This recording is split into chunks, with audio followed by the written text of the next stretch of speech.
mas o pessoal dizia que ela, na última semana, antes de ir para a UTI, ela ficou essa última semana na UTI, ela cantava hinos o tempo todo, o tempo todo.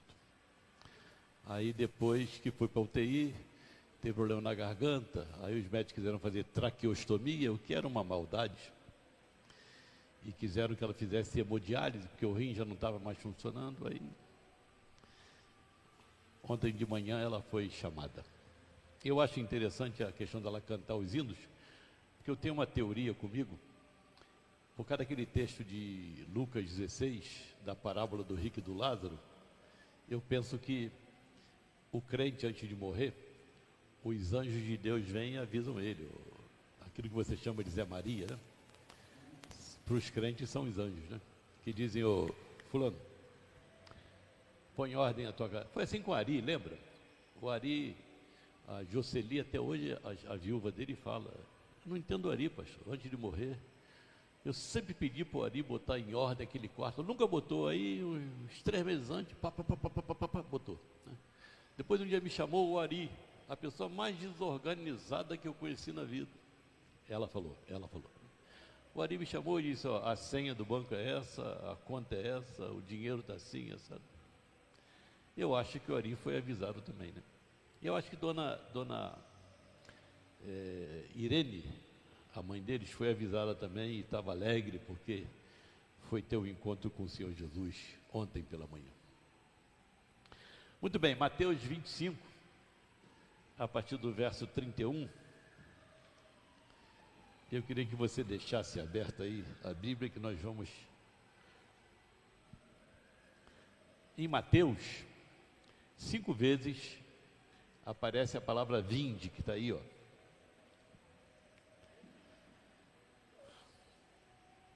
Aí no verso 34, então o rei dirá aos que estiverem à sua direita: vinde, benditos. Essa palavra vinde, em Mateus, aparece 5 vezes. Quais são as 5 vezes? A primeira, lá no capítulo 4. No capítulo 4, no verso 19, quando Jesus chama os discípulos dele. Lembra? 4,19. E disse-lhes: vinde após mim, e eu vos farei pescadores de homens. Era Pedro e André, Jesus chamando, depois chamou Tiago e João também. É o primeiro vinde de Mateus. É um chamado específico para eles, né? Depois o segundo é aquele clássico de capítulo 11, que você lembra dele, capítulo 11, verso 28. Vinde a mim, todos que estáis cansados e sobrecarregados, e eu vos aliviarei. Tomai sobre vós o meu jugo. Esse é um geral, né? Um chamado geral para toda e qualquer pessoa, em toda e qualquer parte do mundo. Vinde a mim todos que estáis cansados dessa correria da vida, de fazer tanta coisa, para quê? Não? E eu vos aliviarei. E aí, tomar o meu jugo, nesse tempo que Jesus falou isso, lá nos anos 30 da nossa época, para o judeu, tomar o meu jugo é: torne-se meu discípulo. Ele vai dizer depois: siga-me, é a mesma coisa, torne-se o meu discípulo, né? Amolde-se a mim. Aquilo que Paulo diz em Romanos, quando Deus chama uma pessoa para o Evangelho, quando Deus salva uma pessoa para o Evangelho, o desejo de Deus é tornar essa pessoa parecida, semelhante, assemelhada a Jesus. Esse é o objetivo do Evangelho, né? Então, tomar o meu jugo é tornar-se um discípulo de Jesus. E ele diz: o meu jugo é suave. O que está escrito aí o meu jugo é do tamanho certo para cada um de nós. O meu jugo é diferente do jugo do Rafael, é diferente do jugo do... Cada uma pessoa tem o seu próprio jugo que Deus dá a cada um. O meu jugo é suave. Aí, e aprendei de mim. É dele que você tem que aprender. É dele que você tem que aprender. Esse é o crente. O terceiro vinde está no capítulo 16 de Mateus, a partir do versículo 24. Olha, Então disse Jesus a seus discípulos: se alguém quer vir após mim, a si mesmo se negue, tome a sua cruz e siga-me. A si mesmo se negue, aquilo que Paulo escreveu aos Coríntios.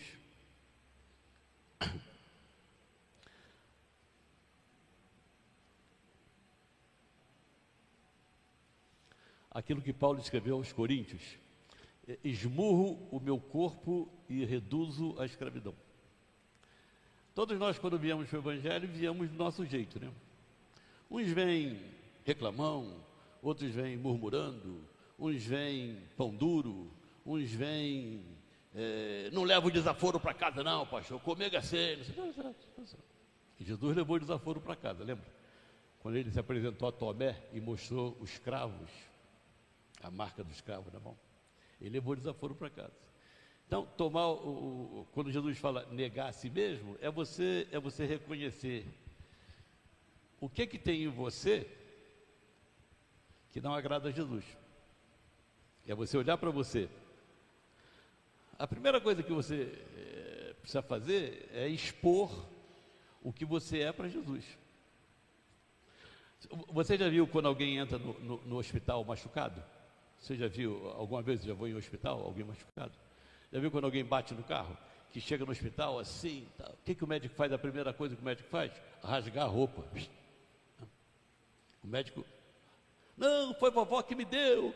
O médico rasga a roupa para ver aonde ele vai tratar. Então, se você quer que Jesus trate você, você tem que rasgar a roupa e mostrar para ele o que... E também não adianta você rasgar a roupa e dizer, mas eu sou assim porque minha mãe fez assim, porque meu pai fez assim, porque a garotada da rua fez assim. Não sei o que, isso é bobagem, isso é desculpa boba, né? Jesus está dizendo, capítulo 16, a partir do versículo 24, que você deve, assim mesmo, se negue, tome a sua cruz. De novo ele fala, né? Tome a sua cruz, a rejeição de Jesus, a vergonha de Jesus, o sofrimento de Jesus. E o objetivo? Levar a glória de Deus. E é capaz disso trazer sofrimento para você. É capaz de você ser mal compreendido. Talvez você queira ter 1 milhão de amigos. Dificilmente alguém vai ter 1 milhão de amigos sendo crente. Dificilmente. Só Roberto Carlos. Agora, toda vez que você sofrer por causa do Evangelho, lembre-se que na Bíblia o sofrimento sempre está perto da glória. Sempre. Sempre que você vê sofrimento na Bíblia, a glória de Deus está perto. Quarta vez que aparece a palavra vinde em Mateus, capítulo 22, 22, versículo 4. Enviou ainda outros servos, com essa ordem dizer aos convidados: eis que já preparei o meu banquete, os meus bois e cevados já foram abatidos, tudo está pronto, vinde para as bodas. Mas ninguém quis ir, né? Zombaram dos servos, e aqui ele está se referindo aos judeus, que não aceitaram o servo de Deus que foi enviado para a salvação deles. A salvação vem dos judeus. E o quinto vinde, que é esse que eu quero ver com você hoje, capítulo 25, a partir do verso 31. Quando vier o Filho do Homem na sua majestade, quando é que Jesus vem na sua majestade? E se assentar no trono? Há duas voltas de Jesus. Você não pode esquecer isso nunca, você que é crente. Uma, Jesus volta, mas não pisa na terra. Não pisa na terra. Jesus volta, diz a Bíblia, nos ares. Deixa o dedinho assim, Mateus, ó. Vem comigo a 1 Tessalonicenses, capítulo 4. 1 Tessalonicenses, capítulo 4. 13. Esse é um texto clássico para enterro, né? 1 Tessalonicenses 4,13. Não queremos, irmãos, porém, está falando para crente, que sejais ignorantes com respeito aos que dormem aí e morreram, para que não vos entristecerdes como os demais que não têm esperança. A diferença do crente para o não crente é que o crente tem esperança e o não crente não tem. Pois se cremos que Jesus morreu e ressuscitou, cremos? Cremos. Assim também Deus, mediante Jesus, trará em sua companhia os que dormem, os crentes que morreram. Ora, ainda vos declaramos por palavra do Senhor isto, por palavra do Senhor, nós, os vivos, os que ficarmos até a vinda do Senhor. Paulo achava que Jesus ia voltar logo e que ele estaria vivo quando Jesus voltasse. Paulo pensava. De modo algum precederemos os que dormem, os crentes que já morreram. Porquanto o Senhor mesmo, dada a sua palavra de ordem, ouvida a voz do arcanjo, ressoar a trombeta de Deus, descerá dos céus Jesus, e os mortos em Cristo ressuscitarão primeiro. Todos os crentes, os mortos em Cristo, que estão no cemitério, nos mares, nos rios, ressuscitarão primeiro. Depois, primeiro do que os crentes que estivermos vivos nesse dia. Depois nós, os vivos, os que ficarmos, Paulo achava que ia ficar, seremos arrebatados juntamente com eles entre nuvens para o encontro do Senhor. Aonde? Aonde? Está escrito aí? Nos ares. Então, vai chegar um dia, olha, eu acho que essa nossa, aí é achismo meu, né? Do Paulo Leite. Eu acho que essa nossa geração aqui vai viver esse dia. Por que o senhor acha isso? Eu acho. Eu posso estar enganado, mas não quero enganar vocês. É um negócio que eu acho. A Bíblia diz que nesse dia, ninguém sabe quando será, ninguém sabe. Mas, porque o mundo está desse jeito que está? O mundo está querendo um líder mundial, né? Hoje o mundo está dividido, Estados Unidos, Rússia, China, está dividido. Todo mundo criticava o Khamenei é o do Irã que foi morto. Khamenei tinha um poder total, absoluto. Ele mandava matar, matavam. Ele mandava não matar, não matavam. Como a lei deles dizia que uma virgem não podia ser morta pelo Estado, ele mandava estuprar a garota e depois mandava matar. Aí ele seguia a lei, já que ela deixava de ser virgem. Todo mundo critica esse cara, mas todos eles querem ter o poder que esse cara teve.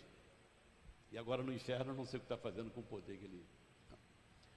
Como o mundo está caminhando para isso, e a gente vai ver em Daniel capítulo 9, por exemplo, a volta de Cristo, há várias, pelo menos 3 ou 4 interpretações bíblicas da volta de Cristo. Eu, Paulo Leite, acho que a volta de Cristo se dará naquilo que o pessoal chama de pré-pré. Cristo voltará pré-tribulação, isso é, antes da tribulação. Isso aqui de Tessalonicenses 4, vai acontecer antes que venha a grande tribulação para a igreja. A igreja não vai passar, segundo a minha visão, na grande tribulação. Então, a igreja, essa é uma visão pré-tribulacionista. E depois, então tem a tribulação. No mundo tem um período de 3 anos e meio, em que todos vão se aliar aos judeus, mas que depois de 3 anos e meio, eles vão se rebelar contra os judeus, e os judeus vão ficar sozinhos contra todos. E aí vai levantar um líder mundial, a Bíblia chama de anticristo, que vai ser um líder mundial e que vai atazanar a vida dos judeus por esses mais 3 anos e meio, aquilo que Daniel chama da última semana, 7 anos, 3 anos e meio, a metade, aí mais 3 anos e meio. Nessa última metade, nessas 3 anos e meio finais, no final vai ser instaurado aquilo que a Bíblia chama de um milênio. Antes do milênio, Jesus volta, e aqui Mateus 25, Mateus 25, 31. Quando vier o Filho do Homem na sua majestade e todos os anjos com ele, então se assentará no trono da sua glória. Isaías diz que ele vai se assentar no trono de Davi em Jerusalém. e de lá vai reinar 1000 anos. O diabo vai estar preso. E todas as nações, a palavra nações aí no verso 32 é etnias. Então não é o Brasil, por exemplo, são todas as etnias do Brasil, todas as etnias da Argentina, todas as etnias do... O que é uma etnia? É um grupo de pessoas dentro de uma nação. Então nós temos os indígenas, temos os quilombolas, temos um monte de etnias. Todas as etnias serão reunidas em sua presença e ele separará uns dos outros, como o pastor separa dos cabritos as ovelhas. Porá as ovelhas à sua direita, mas os cabritos à esquerda. Ele porá as ovelhas à direita e os cabritos à esquerda. Então dirá o rei aos que estiverem à sua direita: vinde benditos de meu Pai, entrai na posse do reino que vos está preparado desde a fundação do mundo. Porque tive fome, me deste de comer, tive sede, me deste de beber, era forasteiro, me hospedaste. Aí, 37, os justos vão perguntar: Senhor, quando foi que te vimos com fome, te demos de comer, ou com sede, ou quando te vimos? Nunca te vimos, nunca. Agora, preste atenção numa coisa: isso aqui não é aquele julgamento de Apocalipse 20, lembra?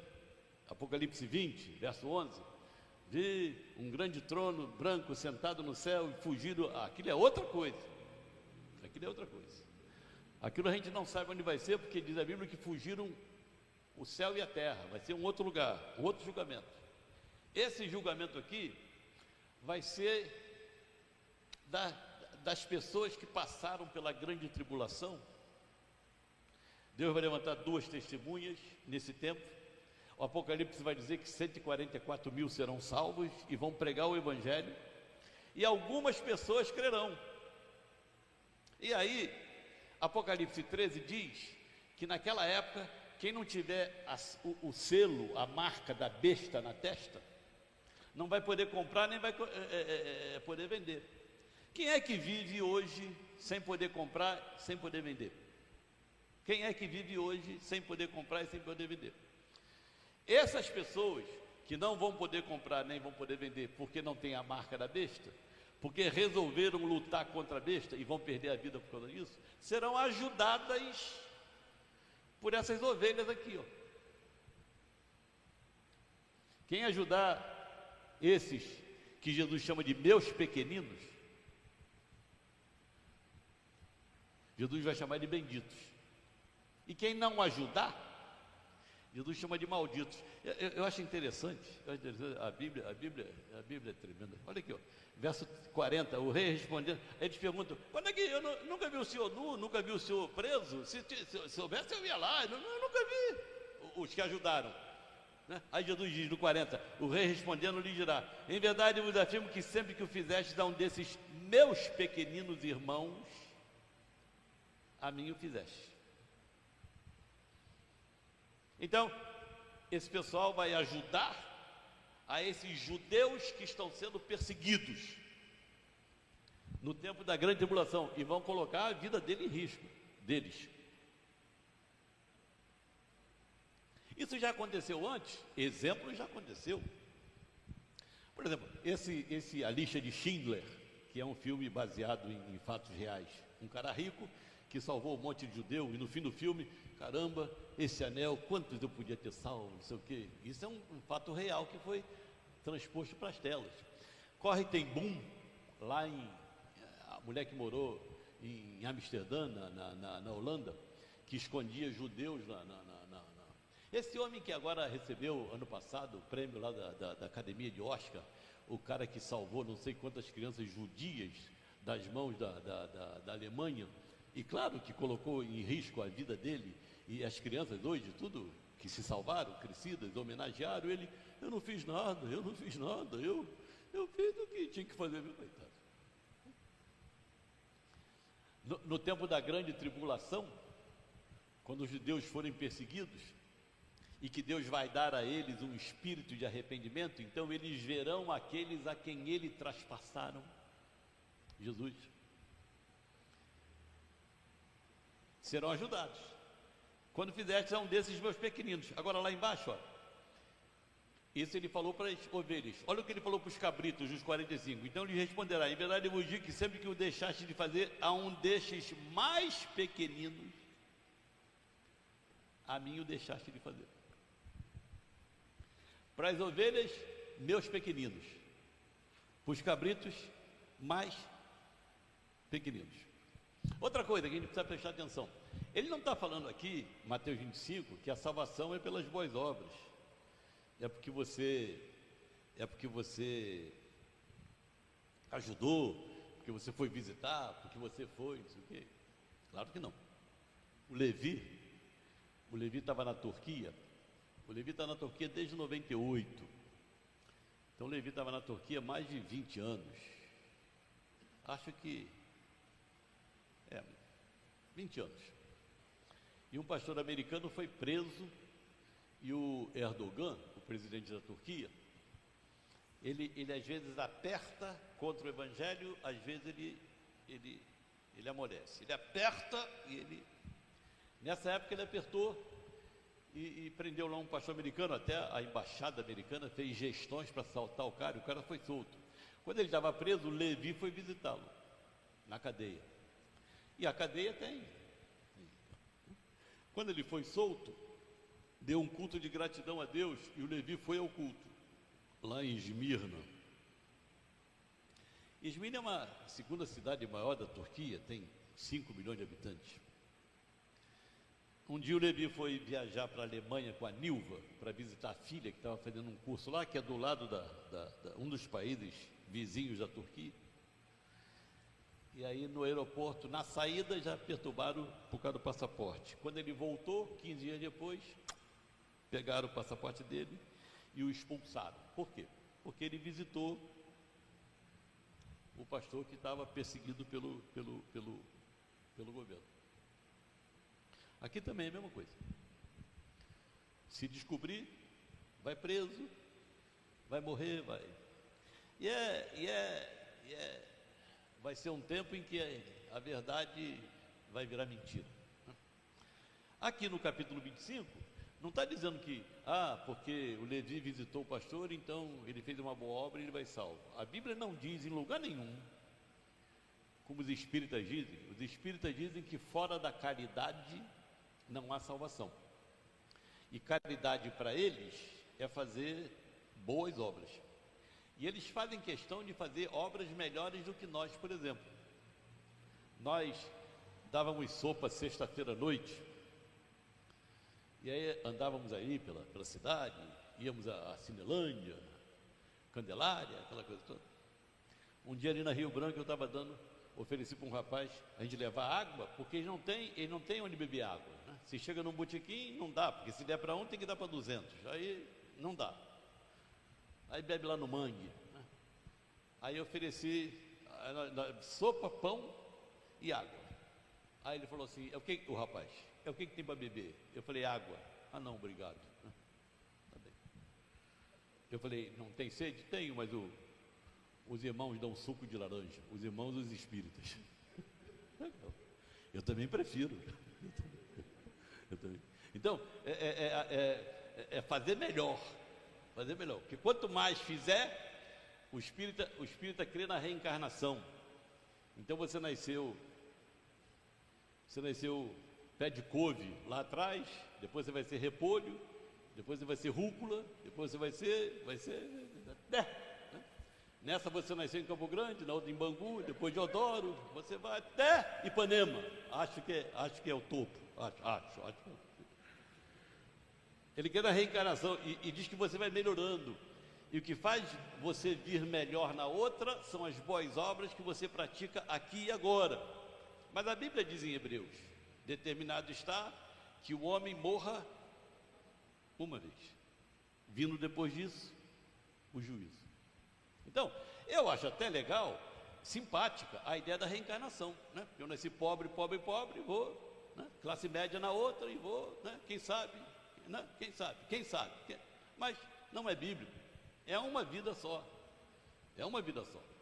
E é por isso que aquele cantor disse, Se Deus existe mesmo, Ele vai ter que me explicar muita coisa. Claro, Ele vai exigir explicação de Deus, porque Deus fez muita coisa errada, segura a cabeça dele. Aqui não está dizendo que é pelas boas obras. A Bíblia diz que a salvação, você sabe, a salvação, pela graça, sois salvos mediante a fé. Isso não vem de vós, é dom de Deus. Não vem das obras para que você não se glorie delas. Imagina Paulo que matou Estevão, pelo menos, que mandou matar Estevão, pelo menos. O diabo, quantos anos o diabo ficou acusando Paulo de ser um assassino, um mandante de assassinato? Aqui na igreja de Bom Sucesso tem um presbítero. O apelido dele era, acho que já mudou o apelido, era Já Morreu. Que é isso, pastor? Já morreu. Um dia eu fui lá pregar e estava esperando começar o culto. Tinha uma Bíblia assim do meu lado, eu peguei a Bíblia, comecei a vasculhar a Bíblia. Na última página estava escrito assim, tinha uma forca e estava escrito, não, já morreu, não, por favor, não. Aí, deixei lá a Bíblia, até. Aí chegou o dono da Bíblia, o presbítero da igreja. Davi, não sei o nome dele. Eu conheço bem ele. Aí eu falei, essa Bíblia é minha, pastor. Aí eu falei, é tua? Ele falou, tem um negócio esquisito aqui atrás, isso aqui. Aí ele olhou bem para mim e falou assim, foi o último que eu matei, pastor. Por isso que o apelido dele era Já Morreu, né? Porque ele andava lá pela favela. Escuta, o Luan está por aí? Não, o Luan saiu. Aí a vizinhança, já morreu.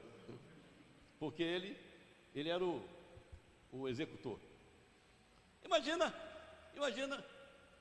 gente assim. Mas esses corruptos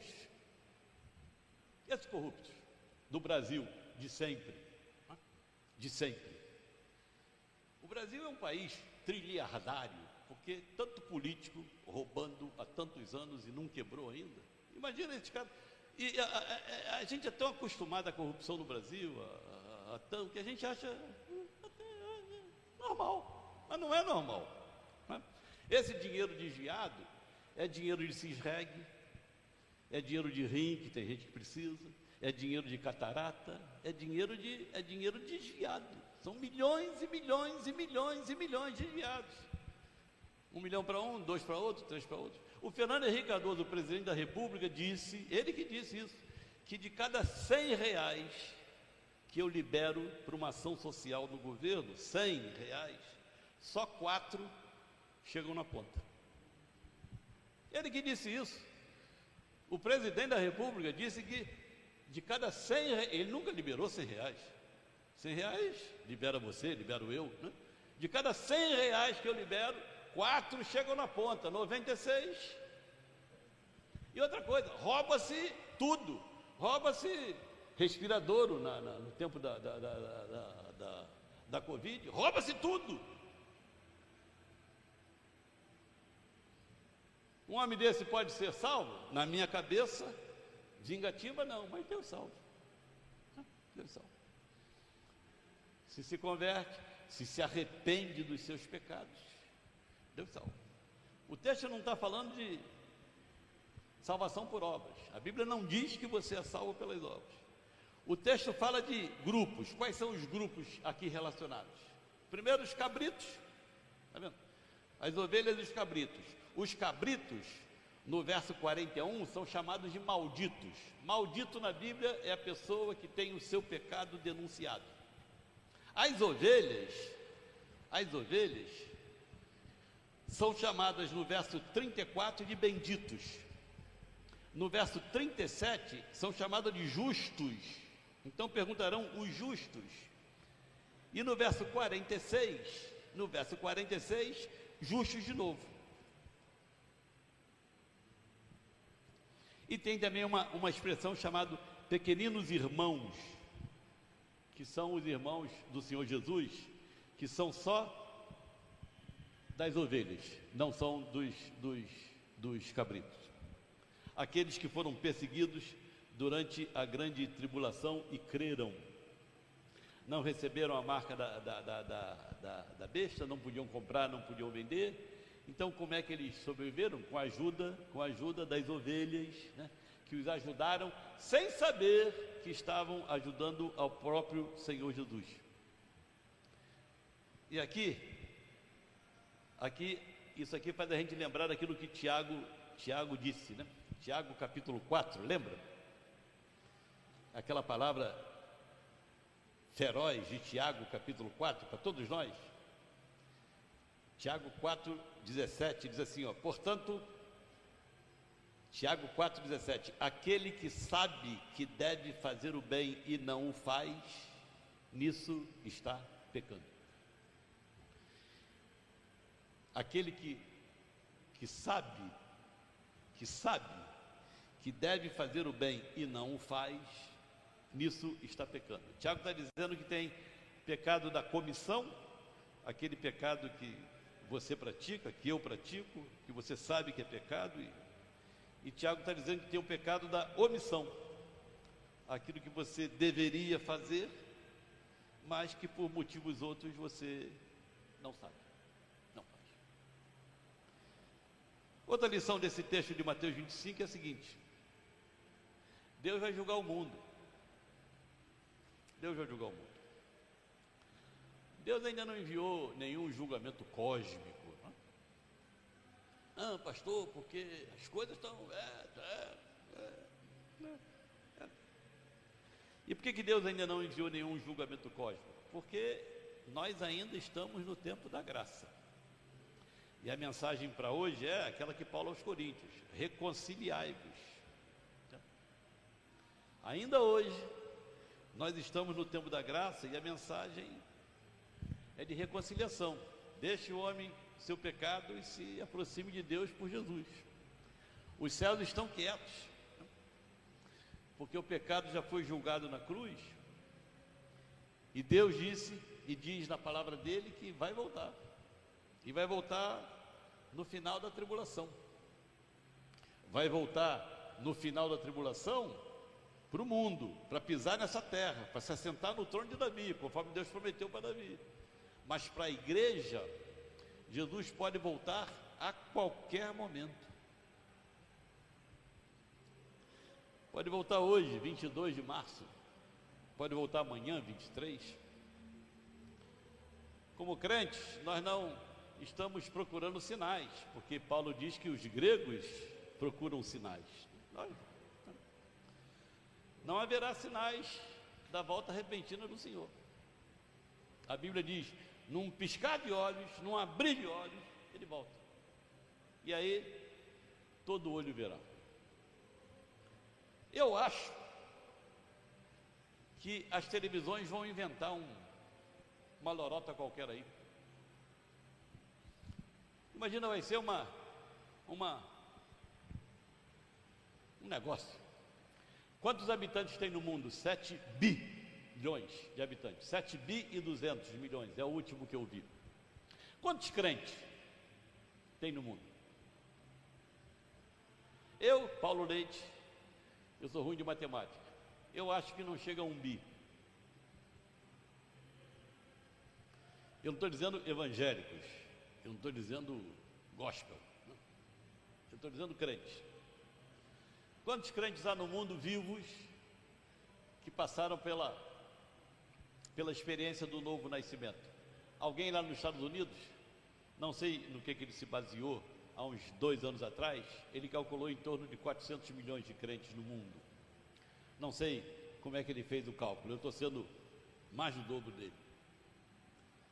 Imagina que tenha 7 bi, e tem, de habitantes no mundo, e 800 milhões sejam crentes, 10%. Não se esqueçam que Paulo diz aos Tessalonicenses que a fé não é de todos. Esse negócio de que o Brasil é do Senhor Jesus, o Rio de Janeiro é do Senhor Jesus, isso é bonito, pastor. Eu queria mesmo que o Brasil fosse de Jesus, mas não é. Nem o Rio, também não é. Imagina que, de repente, 800 milhões de pessoas no mundo sumam, cantando aquele hino: o mercado está vazio, toda agitação parou. O que os 6 bilhões que ficarem vão dizer, alguns vão lembrar que tinha um maluco que falava, alguns poucos, né? Mas a Globo vai dizer, não lembra a Globo, alguém sequestrou uma moça rica, acho que na Noruega, ou na Dinamarca, e aí em Estocolmo, aí inventou a síndrome de Estocolmo, a garota se apaixonou pelo sequestrador dela, aí os caras inventaram que aquilo foi criada a síndrome de Estocolmo. Não falava nem mais no sequestro, já falava na síndrome, que a garota, porque ela tinha carência em casa, e aquele cara, não sei o que besteirada, cara, o que é isso? O mundo vai inventar um negócio aí mas vai durar pouco, não vai chegar uma semana, e logo depois que a igreja subir, 7 anos depois, a igreja volta com o Senhor Jesus para reinar com Ele. Diz a Bíblia, que os apóstolos vão se assentar em 12 tronos, porque são 12 apóstolos, os 11 mais Paulo, o 12, porque Matias foi invenção de Pedro, né? Judas, e esses apóstolos que vocês conhecem daí, tudo paraguaio, tudo. Mas ele vai voltar. Essa é a verdade bíblica. Quando a gente não sabe, mas a Bíblia diz: estejamos prontos.